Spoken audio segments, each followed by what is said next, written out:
அனைவருக்கும் கோபிநாத்தின் அன்பு வணக்கங்கள் நண்பர்களே. வீட்டில் கற்றாழையை கட்டி தொங்க விட்டுருக்கோம் அப்படின்னா இதை பாருங்கள் அப்படிங்கிறது தான் பதிவு. அவங்க ரொம்ப முக்கியமான பதிவு. கற்றாழையால் விளையக்கூடிய நன்மைகள், கண் திருஷ்டியை எவ்வாறு அது அழிக்கிறது அப்படிங்கிறதோடு சேர்த்து மரம் செடி கொடிகள்லாம் நடும்போது கற்றாழையோட முக்கியத்துவம் என்ன அப்படிங்கிறதையும் இந்த தொகுப்பில் நம்ம பார்க்க இருக்கோம். மறக்காமல் இந்த வீடியோவை லைக் பண்ணிவிட்டு உங்கள் நண்பர்களோட பகிர்ந்துக்குங்க. ஆமாம், கற்றாழை அப்படிங்கிறத நம்ம ஒரே கண்ணோட்டத்தில் தான் பார்க்குறோம். மருத்துவ ரீதியாக அதற்கு அதிக முக்கியத்துவம் உண்டு. அதே போல் கண் திருஷ்டியை போக்குவதில் அதற்கு அதிக ஆற்றல் உண்டு. பிற செடி கொடி மரங்கள் எல்லாம் காய்ந்து போகாமல் காப்பாற்றக்கூடிய ஆற்றலும் அந்த கற்றாழைக்கு உண்டு. வித்தியாசமாக இருக்கா அல்லது புதுசாக இருக்கா அப்படின்னா கண்டிப்பாக கேளுங்க. அதில் மூணாவதாக சொன்னதை முதல்ல பார்த்துடலாம். இப்போ இந்த மரம் வைக்கிறீங்க, செடி கொடிகள் உங்களுக்கு பிடித்த செடி கொடிகள்லாம் வைக்கிறீங்க அப்படின்னா ரொம்ப வறண்ட காலமாக இருந்தால் கூட அந்த செடியை காப்பாற்ற வேண்டும் என்று நினைத்தீர்கள் என்றால் கற்றாழையை அந்த செடியை சுற்றி ஒரு கற்றாழை அல்லது 2 கற்றாழை நீங்கள் வச்சிங்கன்னா போதும். இயற்கையிலே பார்த்தீங்க அப்படின்னா கற்றாழையை கட்டி தொங்க விட்டால் கூட உயிர் பெற்றே எப்பொழுதுமே இருக்கும். காரணம், காற்றில் உள்ள ஈரப்பதத்தை ஈர்த்து அது வாழக்கூடிய தன்மை உடையது. அந்த வகையில் நம்ம கொஞ்சமாக தண்ணி ஊற்றினா கூட அதோட வேர் பகுதிகளில் அதை சேமித்து வைத்து கொள்ளும். பக்கத்தில் இருக்க தாவரத்துக்கும் அது தண்ணீரை அது கொடுக்கும். அந்த ஈரப்பதத்தை அப்படியே வச்சுட்டு இருக்கனால அருகாமையில் உள்ள தாவரங்களும் அதை எடுத்துக்கொண்டு வாழும். இது நீங்கள் கரூர் மாவட்டத்தில் வானகம் இருக்குது, நம்மாழ்வார் ஐயாவோட வானகம். அங்கே போனீங்கன்னா இதைத்தான் செயல்முறை பயிற்சிகளில் முதல்ல சொல்லுவாங்க. ஒரு செடி நடுறதுனாலும் சரி, மரம் நடுறதுனாலும் சரி, இதை பண்ணுங்க, அந்த உயிர் அவ்வளோ சீக்கிரம் போகாது அந்த தாவரத்துக்கு, இந்த கற்றாழை காப்பாற்றி கொடுத்துரும் அப்படின்னு சொல்லுவாங்க. உண்மைதான். அதே போல் இது மருத்துவ பயன் அப்படிங்கிறது ரொம்ப அதிகமானதுன்னே சொல்லலாம். அந்த ஈறுகளில் ரத்தம் வழியுது அப்படின்ட்டு இருக்கும் இல்லையா, அவங்க வயிற்று வலி, திடீர்னு அஜீரணத்தால் ஏற்படக்கூடிய வயிற்று வலி, இதையெல்லாம் போக்கக்கூடிய தன்மை உடையது இந்த கற்றாழை அப்படின்னு சொல்லுவாங்க. அது சித்த மருத்துவரோட ஆலோசனையின் பேரில் அந்த கற்றாழையை எடுத்துக்கொள்வது அப்படிங்கிறது ரொம்பவே சிறப்பு. இருந்தாலும் உடல் ஆரோக்கியத்திற்கு கற்றாழை ரொம்ப முக்கியம். பசிக்கவே இல்லைன்னா கூட கற்றாழையை நல்லா அலசிட்டு, ரொம்ப சின்னதாக ஒரு பீஸை எடுத்து நல்லா அலசிட்டு அதை நம்ம வெறும் வயிற்றில் சாப்பிட்டாலும் சரி, அதே போல் மோரில் அடித்து குடித்தாலும் சரி, வயிறு சுத்தமாயிடும் அப்படின்னு சொல்லுவாங்க. இவ்வளவு சிறப்பு அந்த கற்றாழைக்கு இருக்குது. இது எல்லாம் மருத்துவரோட ஆலோசனை பேரில் எடுத்துக்கிறது இன்னும் சிறப்பு. யார்? சித்த மருத்துவர்களோட ஆலோசனையின் பேரில். அடுத்து ரொம்ப முக்கியமான விஷயம் அப்படின்னா இந்த கண் திருஷ்டிக்காக கற்றாழை கட்டுவது. வீட்டோட நுழைவாயிலுக்கு முன்னாடி இந்த கற்றாழையை கட்டி தொங்க விட்டுருப்பாங்க. நம்ம நிறைய இடங்களில் பார்த்துருப்போம். நம்ம வீட்டில் கூட அதை நம்ம பயன்படுத்தியிருப்போம். அதை அப்படி கட்டி தொங்க விடுறது சிறப்பானதா அல்லது நட்டு வைக்கலாமா அப்படின்னு சொன்னோம்னா, கட்டி தொங்க விடுறது ரொம்ப சிறப்பான விஷயம். ஏன்னா எல்லாத்தோட கண் பார்வையிலும் அது படும் அப்படிங்கிறனால தான் கட்டி தொங்க விடுங்க அப்படின்னு சொல்லுவாங்க. இல்லை, நாங்கள் வீட்டுக்கு முன்னாடி நட்டு வைக்கிறோம் அப்படின்னா தாராளமாக நட்டு வைக்கலாம். ஆனால் தொடர்ந்து அதை சுத்தம் செய்து கொண்டு இருக்க வேண்டும் அப்படிங்கிறத மறந்துடாதீங்க. ஏன்னா ஒரு கற்றாழை வச்சிங்கன்னா அந்த ஒரு கற்றாழை மட்டும் இருக்காது. அதுக்கப்புறம் பார்த்தீங்க அப்படின்னா அந்த போத்து வெடிக்கிறது அப்படின்னு சொல்லுவாங்க. அருகாமையில் அது அடுத்தடுத்த கற்றாழைகளை உண்டு செய்து கொண்டே இருக்கும். அப்போ பார்த்தீங்கன்னா அது ரொம்ப அடம்பாக இருக்கும்.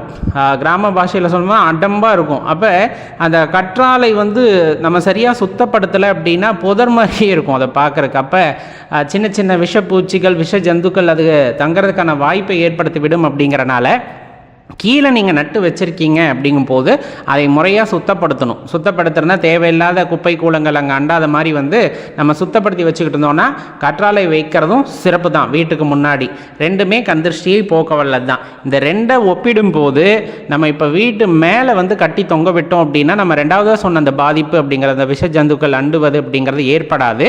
இன்னொன்று கண் திருஷ்டியும் போக்க வல்லது அப்படிங்கிறனால நம்ம வீட்டுக்கு முன்னாடி கட்டி தொங்க விட்டுறலாம் அப்படிங்கிறத சொல்லுவாங்க. சரி, இது எந்த கிழமைகளில் செய்யலாம் அப்படின்னா, பொதுவாக எல்லா கிழமையிலும் செய்யலாம் அப்படின்னா கூட வெள்ளிக்கிழமையில் நீங்கள் காலை நேரத்தில் இந்த கற்றாழையை கட்டி தொங்க விடுவது அப்படிங்கிறது சிறப்பு. இதில் என்ன பண்ணுவாங்கன்னா, இப்போ வீட்டுக்கு சாம்பிராணி போடுவோம் இல்லையா, வெள்ளிக்கிழமை செவ்வாய்க்கிழமை சாம்பிராணி போடும்போது அப்படியே அந்த கற்றாழைக்குமே கொஞ்சம் அந்த சாம்பிராணி வாசத்தை காமிப்பாங்க. இதெல்லாம் என்ன புதுசாக இருக்குது, மூட நம்பிக்கை அது இல்லை. நம்ம நம்மை காக்கக்கூடியவற்றை தெய்வமாக கருதுவோம் இல்லையா, அந்த வகையில் கற்றாழைக்குமே அந்த சாம்பிராணி புகை போடுற வழக்கம் இருக்குது. நம்ம செய்கிறதுனா செய்யலாம். இதை கட்டி தொங்க விட்றோம். ஏன்னா திடீர்னு கற்றாழை கிடைக்கல, இரவு நேரங்களில் நம்மளுக்கு மருத்துவ பயனுக்காக தேவைன்னா அதில் இருக்க ஒரு கீற்றை அறிந்துக்கலாமா அப்படின்னா கண்டிப்பாக அந்த ஒரு இதை கீற்றை அரித்து நல்ல கழுவிட்டு, ஏன்னா திருஷ்டிக்காக கட்டப்பட்டது அப்படின்னு நினைக்கிறோம். பெரும்பாலும் திருஷ்டிக்கு அப்படின்னு சொல்கிறது எல்லாமே நம்முடைய மருத்துவ பயனுக்காக அப்படிங்கிறதையும் தெரிஞ்சுக்கணும். திடீர்னு கற்றாழை இரவு நேரங்களில் நீங்கள் போய் தேட முடியாது இல்லையா? அப்போ கட்டி தொங்க விட்ருக்கோம் அப்படின்னா வெளியே நட்டு வச்சுருந்தா கூட போகிறதுக்கு பயமாக இருக்கும், வெளிச்சம் இல்லைன்னா. இதை அப்படியே வந்துட்டு ஒரு சின்ன பீஸை நம்ம கட் பண்ணிவிட்டு அதை நீங்கள் நல்லா அலசிட்டு, நீங்கள் கண் திருஷ்டிக்காக கட்டணும் அப்படின்னா கூட அதை இறைவன்கிட்ட பிரார்த்தனை செஞ்சுக்கிட்டு மருத்துவத்துக்காக அப்படிங்கும்போது எதுவும் தப்பு இல்லை. அதை நல்லா அலசிட்டு அதுக்கப்புறமா நீங்கள் அதை பயன்படுத்தலாம், தவறே கிடையாது. ஏன்னா இந்த மிளகாய், எலும்பிச்சம்பழம், படிகாரக்கல்லாம் சேர்த்து கட்டுறாங்க இல்லையா? அதுவுமே வந்து கந்திருஷ்டிக்கு அப்படின்னு இருந்தாலும் இரவு நேரங்களில் ஏதாவது விஷ ஜந்துக்கள் தீண்டி விடுகிறது அப்படின்னா அதை எடுத்து தான் பயன்படுத்துவாங்க. அந்த மிளகாயை கடிக்க சொல்லுவாங்க, எலுமிச்சம்பழத்தை வந்து பிழிஞ்சு வாயில் சாறு விட்டு குடிக்க சொல்லுவாங்க. இது எல்லாமே மருத்துவ பயனுக்கானது தான். அதே போல் தான் இந்த கற்றாழையுமே கூட அப்படிங்கிறத தெரிஞ்சுக்கோங்க. வீட்டில் உள்ள கண்திருஷ்டிகள், அதாவது வீட்டை வந்து கண்திருஷ்டிகள் தாக்காமல் பாதுகாக்கிற அதே சமயத்தில் நமக்கு அது மருத்துவ ரீதியாகவும் பயன்படக்கூடியது. அப்படிங்கிறனால இந்த கற்றாழையை வீட்டில் கட்டி கண்டிப்பாக தொங்க விடுங்க. அது பயனுள்ள வகையில் இருக்கும். இல்லை நாங்கள் அப்பார்ட்மெண்ட்டில் வசிக்கிறோம், ஒரு சின்ன பாத்திரத்தில் இந்த கற்றாழையை நட்டு வளர்க்கலாம்னா தாராளமாக வளர்க்கலாம், தப்பே கிடையாது. வீட்டு முன்னாடி என்ட்ரன்ஸில் வந்துட்டு வைக்கிறது சிறப்பானதாக இருக்கும் அப்படிங்கிறத தெரிஞ்சுக்கோங்க நண்பர்களே. மறக்காமல் இந்த பதிவை உங்கள் உருளி வைத்திருக்கிறீர்கள் அப்படின்னா கட்டாயமாக பாருங்கள் அப்படிங்கிறது தலைப்பு. உருளி வைத்திருக்கவில்லை என்றாலும் பாருங்கள், ஏன்னா இதில் ரொம்ப முக்கியம். இது நேர்மறை ஆற்றல்களை வீட்டிற்கு ஈர்த்து கொடுக்கும். எதிர்மறை எண்ணங்களோடு யாராவது வீட்டுக்குள்ளே வந்து அவங்க எண்ணங்களை எல்லாம் உட்கிரகித்து கொள்ளும், நம்மளை பாதிக்காத வகையில் அது பாதுகாத்து வரும். அப்படிங்கிறனால தான் இந்த உருளி பயன்பாடு அப்படிங்கிறது பொதுவாக எல்லா இடங்கள்லையுமே இருக்கும். எல்லா இடங்கள் அப்படின்னா பெரிய பெரிய ஹோட்டலாக இருக்கலாம், அல்லது ரெஸ்டாரண்ட் போகிறீங்க, இன்னும் பெரிய இடங்களுக்கெல்லாம் போகும்போது அங்கே ஹாலில் அல்லது ரிசப்ஷனில் இந்த மாதிரி இடத்துலையே இதெல்லாம் வைத்திருப்பார்கள். அது ஏதோ அலங்காரத்திற்கு அப்படின்னு நம்ம நினைக்கிறோம், அப்படி கிடையாது. எதிர்மறை சக்திகள் வந்து தாக்காமல் இருப்பதற்காக அப்படிங்கிறதும் ஒரு ஐதீகம் உண்டு. இப்போ இந்த உருளியோட பயன்பாடு, அதை என்ன மெட்டலில் வைக்கணும், அதே போல் அதுக்குள்ளே என்னெல்லாம் போட்டு வைக்கலாம் அப்படிங்கிறத இந்த பதிவில் பார்க்க இருக்கோம். பொறுமையாக பாருங்கள். அதுக்கு முன்னாடி நம்ம சேனலை லைக் பண்ணிவிட்டு உங்கள் நண்பர்களோட பகிர்ந்துக்குங்க, அவங்களும் பலனடையட்டும். இந்த உருளி அப்படிங்கிறது பார்த்திங்கன்னா மண்ணில் செஞ்சுருப்பாங்க, கண்ணாடியில் செஞ்சுருப்பாங்க, ஐம்பொன்னில் செய்வாங்க, பித்தளை பெரும்பாலும் எல்லார் வீட்டிலையும் பயன்படுத்தக்கூடியது, வெள்ளியில் செய்வாங்க, சில பேர் தங்கத்தில் கூட வச்சுருப்பாங்க. அவர்கள் வசதிக்கு ஏற்றாற் போல் இதை பயன்படுத்தலாம். பொதுவாக வந்துட்டு இந்த எவர் சில்வர் பாத்திரங்களில் வைக்க வேண்டாம் அப்படின்னு சொல்லப்படும். ஏன்னா அது இரும்பு அப்படிங்கிறதுனால அதை வைக்க வேண்டாம் அப்படிங்கிறது ஒரு பொதுவான ஐதீகமாக உண்டு. இப்போ மேற்சொன்ன உலோகங்களில் நம்ம எதை தேர்ந்தெடுத்துக்கலாம்னா எதை வேணாலும் தேர்ந்தெடுத்துக்கலாம். எல்லோராலும் வாங்கக்கூடிய அளவிற்கு இருக்கக்கூடியது இந்த மண் உருளி அப்படிங்கிறது, மட்பாண்ட உருளி. அதை நம்ம வாங்கிக்கலாம். அதுக்கு ஆற்றல் எப்பொழுதுமே கொஞ்சம் அதிகம் தான். நம்ம அகல் விளக்கு சொல்கிற மாதிரி மண்ணில் இருக்கிற உருளிக்கும் ஆற்றல் அதிகம்தான். அந்த உருளியை வாங்கிட்டு நம்ம எங்கே வைக்கலாம், வீட்டில் ஹாலில் வைக்கிறதுனால வைக்கலாம், வீட்டுக்கு வெளியே வைக்கிறதுனாலும் வைக்கலாம். குறிப்பாக சொல்லப்போனால் வீட்டுக்குள்ளே வடகிழக்கு மூலை இருக்கும் இல்லையா, ஈசானிய மூலை, அந்த இடத்துல வைக்கிறதும் ரொம்ப சிறப்பு அப்படிங்கிறத ஞாபகம் வச்சுங்க. ஏன்னா அந்த வடகிழக்கு திசை அப்படிங்கிறது தெய்வங்களை வழிபடுவதற்கு உகந்த திசை அப்படின்னு சொல்லுவாங்க. அந்த இடத்துல தெய்வங்களை கூட வச்சு நம்ம வழிபடலாம் அப்படின்னு சொல்லுவாங்க. அவ்வளவு ஆற்றலாக இருக்கும் அந்த இடம். சுத்தமாக வச்சுக்கணும்னு அந்த இடத்த சொல்லுவாங்க இல்லையா? அதனால் அந்த இடத்த சுத்தப்படுத்திட்டு அந்த உருளியை வைக்கலாம். உருளியை நேராக கீழே வைக்காதீங்க, ஒரு மனை மாதிரி வச்சு அதுக்கு மேலே வைக்கிறது. ஏன்னா அதுக்குன்னே ஸ்டாண்டு இருக்குது, அந்த மாதிரி வாங்கி கூட நீங்கள் வச்சு வைக்கலாம். இந்த உருளியில் இருக்கக்கூடிய தண்ணியை தினமும் மாற்றணும், ரொம்ப முக்கியம் தான். சில பேர் 10 நாள், ஒரு வாரம், 3 நாளைக்கு ஒரு தடவை அப்படிம்பாங்க. பூக்களை கூட நம்ம தொடர்ந்து பயன்படுத்திக்கலாமே தவிர தண்ணீரை அடிக்கடி மாற்றி விட வேண்டும். ஏன்னா அந்த தண்ணீருக்கான ஆற்றல் தான் பார்த்திங்கன்னா பொதுவாக அந்த எதிர்மறை சக்திகளை எல்லாம் ஈர்க்கக்கூடியது அப்படின்னு சொல்லுவோம். வீட்டுக்குள்ளே யாராச்சும் வர்றாங்க, ஒரு தீய எண்ணத்தோடு வர்றாங்க, அல்லது கண் திருஷ்டி படும் வகையில் ஏதாச்சும் நினச்சிக்கிட்டு வராங்கன்னா அதையெல்லாம் தன்னகத்தை ஈர்த்து கொள்ளக்கூடிய ஆற்றல் அந்த தண்ணீருக்கு உண்டு. அதனால் அது வடகிழக்கு திசையில் வைக்கிறதும் ரொம்ப சிறப்பு. இப்போ ரோஜா பூ போடுவாங்க, அதே போல் வாசனையான மலர்கள், மல்லிகை இருந்தாலும் போடலாம், காகித பூ சில பேர் போட்டு வைப்பாங்க. இந்த மாதிரி என்ன வகையான மலர்கள் கிடைக்குதோ அதை எல்லாமே பயன்படுத்தலாம், தவறே கிடையாது. ஆனால் வாசனையான மலர்களாக பார்த்து கொள்ள வேண்டும். காம்பு இருக்கிறது மாதிரி பார்த்துக்கணும். காம்பு உடைஞ்சது, இந்த இதழை பிச்சு போடுறது அப்படிலாம் முழு பூவாக இருப்பது ரொம்ப சிறப்பு. இன்னும் சில அமைப்புகளில் பார்த்திங்கன்னா நடுவில் ஒரு சின்ன ஸ்டாண்டு மாதிரி வச்சு அங்கே விளக்கு ஏற்றுவாங்க. ரொம்ப அருமையான விஷயம்.